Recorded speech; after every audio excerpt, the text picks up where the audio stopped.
Olá, eu sou Emilene Silva e trago para você alguns destaques do canal do Infomoney no YouTube desta sexta-feira, 7 de março. Bolsonaro apresenta defesa no STF e diz que só não será candidato em 2026 se morrer.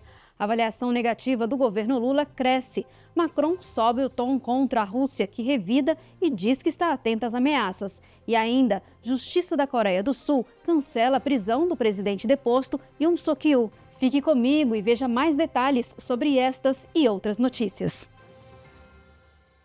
O ex-presidente Jair Bolsonaro, do PL, afirmou que só indicará outro candidato após sua morte. Ele voltou a criticar a decisão do Tribunal Superior Eleitoral, que o declarou inelegível até 2030 em entrevista a jornalistas nesta quinta-feira, 6 de março, ao chegar no aeroporto de Brasília. Bolsonaro declarou que não participar da eleição de 2026 seria uma negação à democracia. Ele também comentou sobre a investigação da Procuradoria-Geral da República e questionou a credibilidade das acusações, fazendo referências humorísticas à sua estadia em Orlando, nos Estados Unidos, e desqualificando alegações sobre o plano para atacar o presidente Luiz Inácio Lula da Silva, do PT, e outras autoridades. Além disso, Bolsonaro criticou a composição da primeira turma do Supremo Tribunal Federal, que está analisando seu caso, questionando a diferença de tratamento em relação a outros acusados. O ex-presidente enfrenta diversas acusações, incluindo abolição violenta do Estado Democrático de Direito e organização criminosa, que podem resultar em penas de até 43 anos de prisão. Uma pesquisa realizada pelo Instituto Atlas Intel, divulgada nesta sexta-feira, 7 de março, aponta que 50,8% dos entrevistados consideram a gestão do presidente Luiz Inácio Lula da Silva, do PT, ruim ou péssima, um aumento em relação aos 46,5% registrados anteriormente. Os que avaliam o governo como ótimo ou bom somam 37,6%, enquanto 11,3% o consideram regular.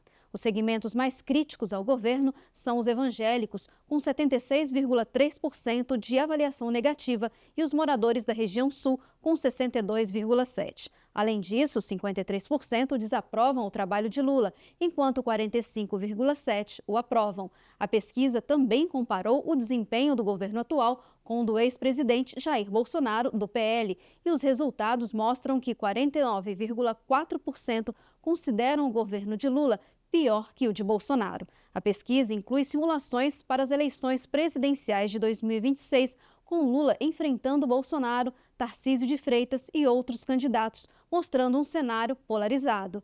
Outras informações sobre a pesquisa no site do Infomoney. O presidente da França, Emmanuel Macron, elevou o tom contra a Rússia mais uma vez nesta quinta-feira, 6 de março, classificando Vladimir Putin como um imperialista revisionista e afirmando que Moscou representa uma ameaça existencial duradoura para todos os europeus. As declarações foram feitas no encerramento do Conselho Europeu Extraordinário em Bruxelas, onde os líderes da União Europeia aprovaram um novo plano de reforço militar, o Rearmar a Europa. Diante do aumento das tensões com a Rússia e da postura mais isolacionista dos Estados Unidos sobre o governo de Donald Trump, Macron destacou a necessidade de acelerar os investimentos em defesa. O plano europeu inclui uma proposta para flexibilizar as normas fiscais da União Europeia, permitindo que os países possam destinar mais recursos para defesa e segurança. Na terça-feira, a presidente da Comissão Europeia, Ursula von der Leyen, já havia anunciado um pacote de 800 bilhões de euros, cerca de 4,9 trilhões de reais, para fortalecer as forças militares do bloco e reduzir a dependência da aliança militar com os Estados Unidos. Em seu discurso, Macron ainda propôs um debate estratégico sobre o uso do arsenal nuclear francês como parte da defesa do continente, mas ressaltou que a decisão final sobre o uso dessas armas continuará sendo prerrogativa exclusiva do chefe de Estado francês. Desde a saída do Reino Unido da União Europeia, a França é a única nação do bloco que tem um arsenal nuclear.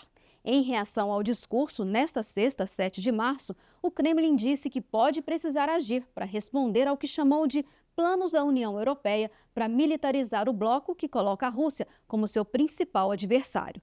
O porta-voz do Kremlin, Dmitry Peskov, disse que estão observando atentamente porque a União Europeia está posicionando a Rússia como seu principal adversário e que poderia haver necessidade de tomarem medidas apropriadas para garantir a segurança e que essa retórica de confronto está seriamente em desacordo com a disposição de encontrar um acordo pacífico em torno da Ucrânia.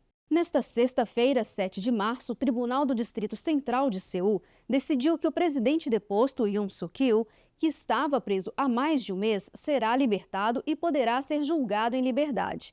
Yoon foi detido devido à imposição da lei marcial no ano passado, uma ação considerada uma tentativa de golpe que resultou em seu impeachment. A decisão do tribunal ocorreu após as audiências sobre o processo de impeachment que terminaram no final de fevereiro, e a corte deve decidir em breve se anula ou mantém a decisão.